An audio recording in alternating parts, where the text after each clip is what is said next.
Esta é uma história sobre o peso de um joelho no chão, sobre a vastidão da ingratidão e sobre como a intercessão de Nossa Senhora pode reverter a sentença mais cruel que um homem pode proferir contra aquele que lhe deu a vida. Preparem seus corações, porque a saga de Joaquim e Elias não é apenas uma narrativa de pai e filho, é um espelho implacável da nossa própria sociedade e da linha tênue que separa o sucesso material da falência moral. Elias, o filho pródigo que se tornou bilionário, e Joaquim, o pai piedoso, dono apenas da dignidade que a fé lhe permitia. O cenário era a Fazenda Esperança Perdida, ironicamente batizada assim por Joaquim antes que as terras se tornassem o império de soja mais rentável do centro-oeste brasileiro. O sol causticante do meio-dia não era mais quente do que o desprezo que emanava dos olhos de Elias. Elias estava sentado em sua cadeira de couro importado. O ar-condicionado de sua mansão soprava um vento gélido, mas o frio que ele impunha vinha de dentro. Sua sala de estar era um santuário de mármore e vidro, um testamento à sua ambição desenfreada, totalmente desconectada da simplicidade humilde das mãos que haviam plantado as primeiras sementes naquele chão. Joaquim, o patriarca envelhecido, não tinha mais nada além de sua fé e um pedido desesperado. Ele vestia roupas simples, desbotadas pelo tempo e pelo trabalho árduo, e seu rosto carregava as rugas profundas de quem viu o sol nascer milhares de vezes, não por luxo, mas por obrigação. Ele estava ali de pé, na frente da mesa de ébano onde Elias revisava contratos de milhões de dólares, sentindo-se um intruso no reino que ele mesmo havia fundado. A humilhação já havia começado antes mesmo que ele abrisse a boca. Elias, com um relógio suíço que valia mais do que a casa inteira de Joaquim, sequer levantou os olhos. "O que o senhor quer, pai? Seja rápido. Tenho uma reunião com os acionistas em Brasília em 2 horas", Elias disse, com uma voz seca e polida que não demonstrava traço de afeto ou reconhecimento. Era a voz de um CEO, não de um filho. Joaquim engoliu em seco. A garganta estava áspera e o pedido era difícil. A pequena propriedade de sua esposa, Dona Márcia, onde eles viviam desde que Elias assumira o controle total da Fazenda Esperança, estava sob ameaça. Uma dívida antiga e mal explicada, um pequeno empréstimo para cobrir despesas médicas de Márcia, havia virado uma bola de neve nas mãos de agiotas inescrupulosos. O prazo final era amanhã. O valor irrisório para Elias, o custo de um pneu do seu trator de última geração. Mas o mundo para Joaquim. "Meu filho, eu vim implorar sua ajuda", Joaquim começou, e a palavra implorar saiu com o gosto amargo do fel. "A casa de sua mãe, a única coisa que nos resta, Elias. Precisamos de 30 mil reais. Apenas 30 mil. Se não pagarmos até amanhã, eles nos tiram de lá." Elias finalmente levantou a cabeça. Não havia piedade em seus olhos, apenas uma avaliação fria e mercantilista da situação. Ele olhou para o pai como se olhasse para uma praga que precisava ser erradicada da sua paisagem perfeita. Ele riu, um som curto e cortante, desprovido de humor. 30 mil? O senhor, depois de me fazer passar por tudo que passei, tem a audácia de vir aqui mendigar 30 mil? Você não tem vergonha, pai?" Elias jogou a caneta Montblanc na mesa, o som reverberou no silêncio opulento. "Você me ensinou que não se deve misturar negócios com emoção, e esse pedido é pura emoção barata. Eu construí este império porque joguei fora a sentimentalidade que o senhor tanto idolatrava." Joaquim sentiu o golpe físico no peito, mas precisava ir além. A casa de Márcia. Ele caminhou um passo à frente e a sua atitude mudou de dignidade para súplica. Ele sabia que precisava quebrar a barreira de gelo que Elias havia construído. E foi neste momento, neste instante de desespero total, que ele fez o que nunca pensou que faria. Ele se ajoelhou. Lentamente, as juntas doloridas cederam ao mármore frio. Joaquim se ajoelhou diante de seu próprio filho, o homem que ele havia carregado no colo, ensinado a andar e dado tudo o que tinha, incluindo o patrimônio inicial que lançou a semente do bilionário. A visão era chocante. Um pai ajoelhado, as mãos unidas, implorando pela misericórdia de seu rebento. Elias, pelo amor de Deus, pela memória de tudo que vivemos, eu estou de joelhos. Não deixe sua mãe e eu terminarmos nossos dias na rua. A voz de Joaquim era um sussurro rouco. As lágrimas finalmente vieram, lavando o pó de um sofrimento acumulado. Elias não se mexeu. Ele não sentiu pena. Ele sentiu repulsa. Sentiu que o pai estava tentando manipulá-lo com um teatro barato. Ele viu a cena não como uma tragédia familiar, mas como um inconveniente na sua agenda lotada de vitórias. Levanta-se daí, pai! Não seja patético! Elias ordenou, com uma autoridade que faria tremer seus funcionários. Este lugar não é uma igreja. E eu não sou seu Deus. O Senhor teve sua chance. Eu sou um bilionário porque não resgato fracassos. E o Senhor, infelizmente, se tornou um. Ele fez um gesto de desprezo com a mão. Saia e leve seu drama e sua fé ingênua com você. O agiota é um problema de mercado. Resolva como um adulto. Eu não vou manchar meu patrimônio por sentimentalismo barato. Joaquim permaneceu ajoelhado por um momento que pareceu eterno. A humilhação era completa, absoluta. A recusa não foi apenas monetária, foi uma negação da filiação, uma rejeição da própria fonte de sua existência. Ele não estava sendo apenas negado, estava sendo descartado. Se essa cena de ingratidão te revolta profundamente, se você sente que a justiça precisa prevalecer neste mundo onde o dinheiro sufoca a alma, então eu te peço, se inscreva agora neste canal.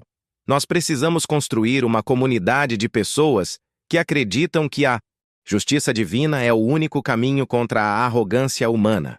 Clique no botão de se inscrever para mostrar que você está do lado de Joaquim. Joaquim finalmente conseguiu se levantar. Seu corpo tremia, não de raiva, mas de uma dor profunda que perfurava a alma. Ele não olhou mais para Elias. Ele apenas deu as costas e caminhou para fora daquela mansão fria, sentindo-se menor do que um grão de poeira na imensidão da fazenda. Lá fora, o sol parecia zombar dele. Enquanto ele caminhava pelo longo caminho de cascalho que levava ao portão principal, o mesmo caminho que ele, anos atrás, pavimentara com as próprias mãos. A terra que ele havia tornado fértil parecia vibrar de vergonha. Ele se perguntava como ele, um homem de tanta fé, havia gerado um ser tão vazio. Mas Joaquim não era um homem de desistir fácil. Ele tinha perdido a casa, tinha perdido o filho, mas ele ainda tinha um refúgio, uma certeza que Elias nunca poderia tirar. A Virgem Maria. Ele se lembrava de sua mãe, que lhe ensinara a rezar o rosário antes de ensiná-lo a contar as sementes. E ele sabia que quando os homens falham, quando a família trai, a Mãe de Deus jamais vira as costas. A dívida, no entanto, precisava ser paga. Ele precisava de um milagre imediato. Ele pensou em vender o último bem de valor que possuía, o terço de madeira benta que ganhara em Aparecida. Mas sua alma se recusou. Vender o instrumento de sua oração seria como vender a última ponte para o céu. Ele chegou em casa, a casinha simples e ameaçada de despejo. Márcia o esperava na varanda, seu rosto enrugado pela preocupação, mas iluminado pela mesma fé inabalável. Ele não precisou dizer nada. Ela leu a derrota em seus olhos. Ele disse não, não foi? Márcia perguntou, a voz embargada. Joaquim apenas acenou com a cabeça. Ele sentou-se ao lado dela e eles ficaram em silêncio, olhando para o pomar minguado que era o único resquício da fartura de outrora. A dor era mútua, mas a resignação era diferente. Vamos rezar, Joaquim. É só o que nos resta, disse Márcia, pegando a mão dele. Eles rezaram por horas, pelo perdão de Elias, pela proteção da casa e por um sinal. Joaquim, no entanto, sentia que precisava fazer mais do que rezar no conforto de sua varanda. Ele precisava ir ao encontro do divino em um lugar onde o desprezo de Elias não pudesse tocá-lo.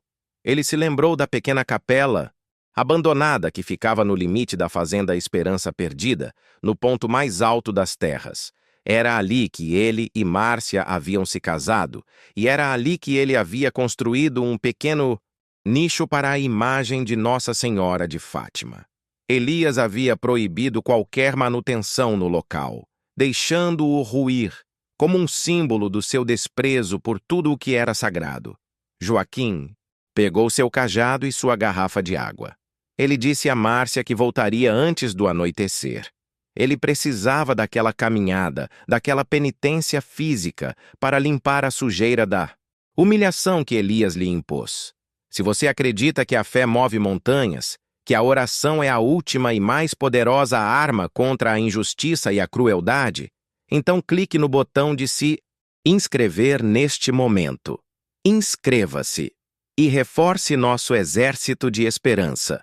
Compartilhe essa história com todos que precisam de um testemunho de que o milagre é real e que a Virgem Maria nunca falha. A subida era íngreme e o calor era brutal. Joaquim já não tinha a força de outrora, mas a dor na alma lhe dava um vigor desesperado. Ele subia cada degrau, imaginário em nome da justiça que precisava ser feita. Ele não pedia a destruição de Elias, mas pedia o resgate de sua própria dignidade e, se fosse da vontade de Deus, a redenção de seu filho. Chegando ao topo da colina, ele viu a capela. Estava deplorável. O telhado vazava, a pintura descascava e a porta de madeira estava torta. Mas no interior, no nicho, protegido, estava a imagem de Nossa Senhora de Fátima, coberta por uma fina camada de poeira, mas intacta. O rosto de Maria parecia triste, como se estivesse chorando pela miséria humana que se desenrolava logo abaixo, na opulência da mansão de Elias. Joaquim limpou a imagem com a manga da camisa, tirando o pó da negligência. Ele acendeu a única vela que trouxe, e a pequena chama tremulou, desafiando a escuridão do lugar abandonado. Ele se ajoelhou novamente, mas desta vez não era na frieza do mármore da vaidade humana, mas na terra sagrada, da capela esquecida. Ele não implorou a um homem. Ele se derramou diante de sua mãe celestial. Minha mãe, Senhora de Fátima, eu estou aqui. Estou nu de esperança humana. Meu filho me rejeitou. Ele me desprezou. Ele não me deu a esmola que salvaria a casa da sua mãe. Eu não peço riqueza. Eu peço apenas a justiça de quem é devoto. Eu peço que o seu manto me cubra e proteja minha família da rua. Ele orou, a voz voltando a ser um lamento. Ele passou a tarde inteira ali, rezando o rosário dezenas de vezes. Ele repetia as Ave-Marias com uma intensidade que parecia rasgar o véu entre o céu e a terra. Ele sentia que a Virgem Maria estava ouvindo cada palavra, cada suspiro de seu sofrimento. Enquanto ele orava, a imagem de Elias, cercado por seguranças e luxo, tentando apagar a luz da fé, contrastava com a sua própria imagem, humilde e ajoelhada no pó, mas coberta pela luz da vela. Se você chegou até aqui na história e sente a força dessa oração, e quer acompanhar cada detalhe dessa jornada, e ver a mão de Deus agindo sobre o desprezo de Elias, se inscreva e ative o sininho de notificações. É o nosso terceiro e último pedido de inscrição. E o mais importante, inscreva-se, para que esta mensagem de fé e justiça alcance milhões. A noite caiu. Lá, embaixo, na mansão, Elias celebrava um acordo milionário com champanhe caríssima e o barulho de risadas vazias. Ele havia esquecido completamente a cena de seu pai ajoelhado. Para ele, o assunto estava encerrado. Um pai pedinte era apenas um custo operacional que ele se recusava a pagar. Mas no alto da colina, Joaquim continuava em vigília. A tristeza havia dado lugar a uma paz estranha, uma convicção de que algo mudaria. Ele sentia que a Virgem Maria havia acolhido seu pranto e que o céu havia tomado conhecimento da afronta cometida. Joaquim, no silêncio da capela, sentia-se conectado a uma comunidade invisível de fiéis que, como ele, buscavam refúgio na fé em momentos de provação. Ele pensava em quantas pessoas de cidades diferentes, quantas famílias que enfrentavam humilhações semelhantes estariam unidas a ele na mesma esperança. Ele fechou os olhos e imaginou essa corrente de oração. Enquanto meditamos sobre a força dessa fé, quero que você se junte a nós neste momento de comunhão. Deixe seu nome e a cidade de onde você está acompanhando esta história aqui nos comentários abaixo. Vamos mostrar a Joaquim e a Márcia que a comunidade de fiéis é vasta e que eles não estão sozinhos nesta luta. A resposta não veio com uma voz audível ou com uma chuva de dinheiro. A resposta veio da terra, do solo que Elias tanto valorizava. Na manhã seguinte, quando o sol começou a subir, Joaquim desceu a colina. Ele estava exausto, mas revigorado. Ao chegar à sua casa, Márcia o abraçou, aliviada, mas ainda ansiosa pelo desfecho com os agiotas, cujo prazo se esgotaria em poucas horas. Foi quando um barulho estrondoso e a trepidação do chão interromperam a oração matinal. Era um som diferente, não de máquinas agrícolas, mas de algo desmoronando. Elias havia acordado tarde. Seu dia começou com o som histérico de seu gerente ligando desesperadamente. O bilionário saiu de sua mansão e se deparou com uma cena que desafiava toda a lógica científica e agrícola. A terra estava rachada. Não eram rachaduras superficiais. Eram fissuras profundas, abismos que se abriam no meio dos campos de soja madura. A rachadura começava misteriosamente no portão principal da fazenda e se estendia por quilômetros, cortando a propriedade em duas. O problema não era apenas a perda física da colheita, era muito pior. A fissura havia rompido os sistemas de irrigação de alta pressão, inundando algumas áreas e deixando outras completamente secas. Pior ainda, o maior silo de armazenamento da fazenda, construído sobre um lençol freático mal calculado, um erro que Elias havia ignorado em sua pressa, havia cedido. Milhares de toneladas de grãos, que representavam a maior parte do seu capital líquido, afundaram em uma cratera de lama, um buraco que engoliu a riqueza com uma avidez sobrenatural. Elias estava em pânico. Ele chamou engenheiros, geólogos e peritos. Ninguém conseguia explicar a magnitude da rachadura, nem sua origem. Era como se a terra estivesse rejeitando sua presença, como se o solo que ele havia comprado e explorado estivesse se revoltando contra a ingratidão. É a única explicação, disse um dos geólogos, um homem idoso e supersticioso. O solo virou a favor do cosmos. Isso é um castigo, Elias. Esta rachadura parece ter sido desenhada para atingir o coração da sua produção. Elias zombou da superstição. Mas o medo começou a se instalar em seu peito. A fazenda Esperança Perdida não era mais apenas uma fazenda. Era uma ferida aberta na paisagem. A notícia viajou mais rápido do que o som. Em poucas horas, os bancos estavam ligando. O colapso do silo e a perda da safra iminente comprometeram as garantias de seus empréstimos bilionários. O império de Elias era baseado em alavancagem. Um único ponto de falha podia derrubar toda a estrutura. E a rachadura era um ponto de falha, catastrófico. Enquanto Elias lutava para controlar o caos financeiro, Joaquim e Márcia recebiam a visita do agiota. O homem, grande e ameaçador, estava prestes a entregar a ordem de despejo, mas foi interrompido por um telefonema urgente. O agiota, um investidor local que fazia negócios com Elias, estava lívido. O quê? A Fazenda Esperança está rachando? O silo afundou? Mas eu tenho uma fortuna em títulos dele. A arrogância do agiota se transformou em desespero em questão de minutos. Ele estava prestes a perder tudo o que havia investido nas operações de Elias. O agiota olhou para Joaquim, o idoso que ele estava prestes a expulsar. Ele sabia que Joaquim era o pai de Elias.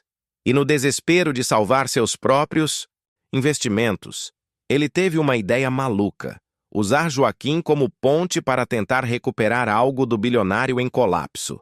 Seu Joaquim, espere! Esqueça a dívida, o agiota disse, sua voz escorregadia e fingidamente gentil. Eu vou zerar essa dívida de 30 mil, não é nada. Mas o senhor tem que fazer um favor. Fale com seu filho, convença-o a honrar o empréstimo que ele tem comigo. Se ele me pagar, eu dou a casa para vocês de presente, de graça. Joaquim olhou para o agiota, um sorriso triste nos lábios. A justiça de Deus é rápida.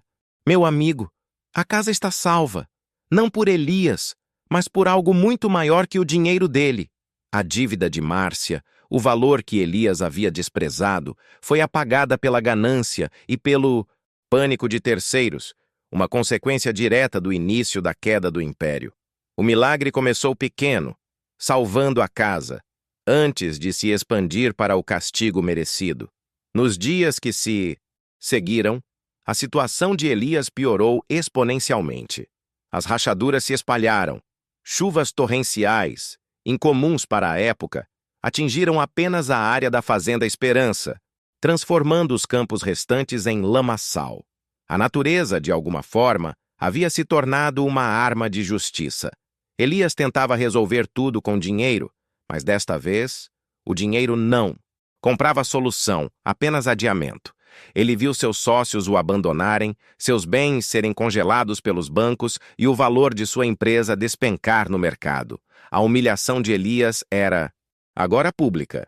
O bilionário arrogante que havia desprezado a própria família estava na capa de todos os jornais agrícolas como o símbolo da falência súbita e inexplicável. Na sua mansão agora fria e silenciosa, sem os empregados que demitiu ou os amigos que fugiram, Elias finalmente teve tempo de pensar, e a imagem que lhe vinha à mente era apenas uma: seu pai, ajoelhado no mármore frio, pedindo misericórdia. Ele percebeu que havia trocado o amor e a gratidão pela idolatria ao lucro, e que a terra que ele havia explorado era o campo de batalha de sua punição. Ele pensou na velha capela. Lembrou-se de ter dado ordens para que ela fosse demolida, mas que seus capangas, supersticiosos, nunca o fizeram, alegando que dar fim em casa de oração traz má sorte. Agora ele via a ironia. Elias, consumido pelo desespero e pelo medo de perder tudo, decidiu ir até a capela. Ele precisava entender. Precisava confrontar a fé que ele tanto ridicularizara. Ele subiu a colina no final da tarde, não mais em sua caminhonete blindada, mas a pé, enlameado, parecendo um mendigo de terno caro. A subida o exauriu, mas a necessidade de respostas era mais forte que o cansaço. Quando chegou à capela, encontrou Joaquim e Márcia lá dentro rezando. Eles rezavam, não pelo sucesso dele, mas pela alma dele. Eles haviam comprado novas velas e estavam limpando o lugar, restaurando a dignidade do pequeno santuário. Elias parou na porta. O contraste entre o pai, humilde, e o filho arrogante era gritante. Joaquim levantou-se e encarou o filho. Não havia triunfo em seu olhar, apenas dor. Você veio, Elias, disse Joaquim, a voz calma. Elias, o bilionário, caiu de joelhos. Desta vez, não era um teatro de súplica para manipular alguém, era a quebra de um homem cuja soberba havia sido destruída pela força que ele não podia negociar. Ele se ajoelhou no mesmo chão sagrado que seu pai havia pisado, no mesmo lugar onde a oração tinha sido feita. Pai, me perdoa, eu fui um monstro. Eu desprezei o Senhor, a fé, a vida. Meu império está caindo. A terra está me rejeitando. Eu sei que isso é o castigo. Elias soluçou, o choro que ele havia reprimido por décadas. Joaquim aproximou-se do filho, não para repreendê-lo, mas para abraçá-lo. O abraço de um pai que perdoa, mesmo quando a ferida é profunda. O castigo não é o que nos destrói, Elias. é o que nos redireciona. Joaquim sussurrou. Você trocou Deus pelo dinheiro. Você tentou apagar a luz, mas a Mãe de Deus tem um plano. E foi neste exato momento, enquanto o sol se punha, tingindo o céu de tons de roxo e ouro, que a promessa se cumpriu. O ar na pequena capela ficou subitamente pesado, não com um peso de medo, mas de uma paz avassaladora, indescritível. Uma luz forte, mais brilhante que o sol, mais suave aos olhos, começou a emanar do nicho onde estava a imagem de Nossa Senhora de Fátima. A luz se expandiu, envolvendo Joaquim, Márcia e Elias. A estatueta de gesso e madeira parecia ganhar vida. A imagem da Virgem Maria, antes estática, começou a se mover, e seu manto azul celeste parecia ondular, como se estivesse flutuando em um vento invisível. Ela cresceu, não fisicamente no espaço, mas em presença, tornando-se uma figura de esplendor celestial. A Virgem Maria, em toda a sua glória e dor compassiva, estava ali. Ela não era uma aparição de medo ou julgamento, mas de amor materno.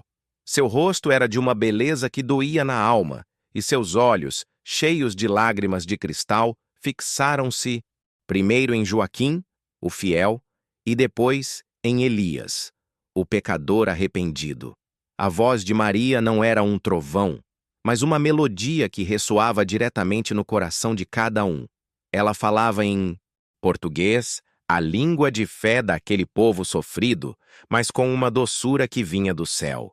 Joaquim, meu filho fiel, eu vi seus joelhos no mármore frio do desprezo. Eu ouvi sua súplica aqui, neste pequeno refúgio que o coração humano abandonou. Saiba que a fé de um homem justo jamais será ridicularizada impunemente. Seu lar está seguro. Sua honra está restaurada. Joaquim caiu em êxtase, incapaz de falar, apenas de chorar, lágrimas de gratidão. A Virgem Maria voltou seus olhos para Elias. Ele tremia, mas estava paralisado pelo fascínio e pelo terror. Reverente. Elias, meu filho perdido, a terra que te deu a vida se revoltou contra a tua ingratidão. O luxo que construíste sobre o desprezo não tem alicerces firmes. O amor de um pai é o primeiro testamento da lei divina. Tu o pisaste. A soberba é a rachadura que destrói a alma, maior do que a que abriu tua fazenda. Ela estendeu a mão, não em punição, mas em convite à penitência. O gesto era maternal, mas a autoridade era inquestionável. O castigo veio para te dobrar, não para te quebrar eternamente. O império que se desfaz pode ser reconstruído, mas não com a ambição do mundo, mas com a caridade e a justiça do Evangelho. Eu te dou esta chance, Elias. Volte para o caminho de teu pai. Honre o solo que te alimenta e a família que te ama incondicionalmente. O manto de Maria parecia envolver Elias. Ele sentiu o calor do perdão penetrando a frieza de anos de egoísmo. A experiência era tão real, tão avassaladora, que ele soube que nunca mais voltaria a ser o homem de antes.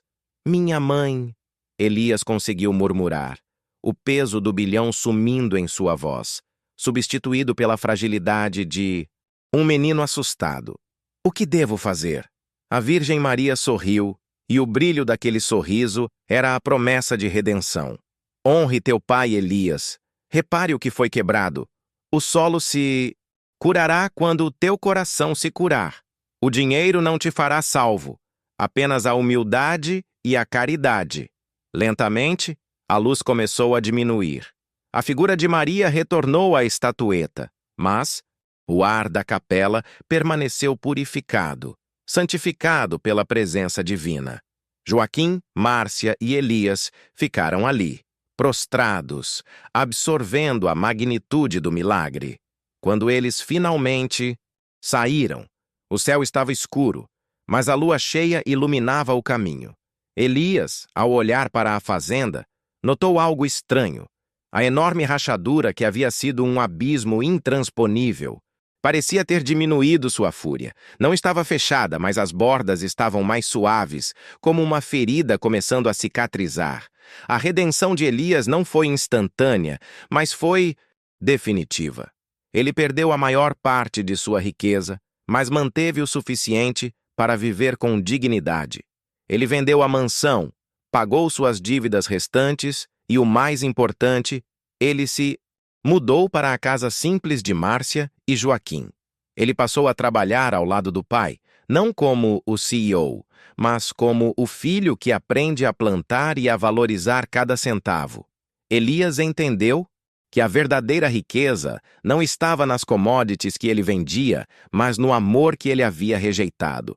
Juntos, eles restauraram a capela e a transformaram em um centro de peregrinação.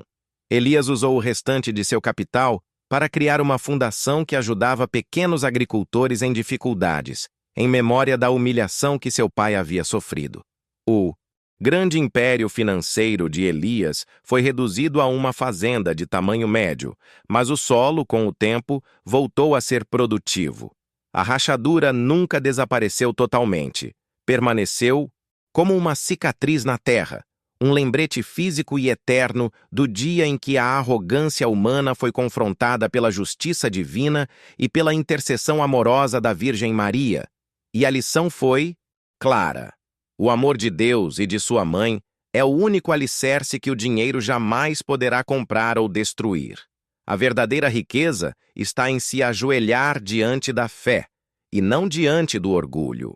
Essa é a história do bilionário que desprezou o pai, mas foi salvo pela mãe de todas as misericórdias.